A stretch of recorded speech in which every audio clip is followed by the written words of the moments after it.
The Hamas casualty lie is starting to fall apart. For months, news media outlets have gullibly repeated Hamas propaganda that 70% of the dead in Gaza were women and children. But now, that lie is being challenged by a most unlikely source, the United Nations.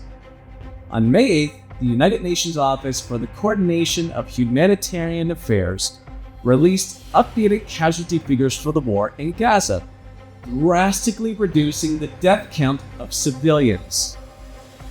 The UN agency cut its figures for women who have died in Gaza from 9,500 to less than 5,000, and for youth 18 and under from 14,500 to less than 7,800.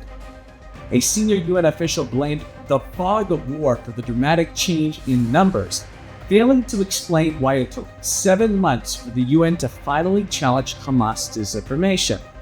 While they represent a move towards accuracy, the revised figures are still highly problematic.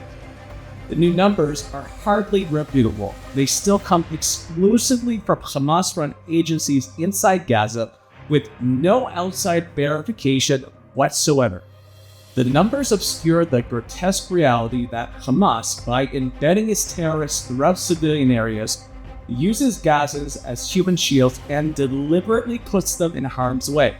Despite Hamas's indefensible actions, Israel has taken more measures to prevent civilian casualties than any military in history, a fact widely ignored by the news media.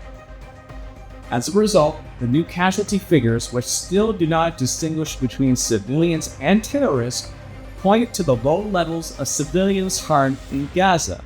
When will the news media apologize for breathlessly parroting unverified and fake Hamas propaganda as truth?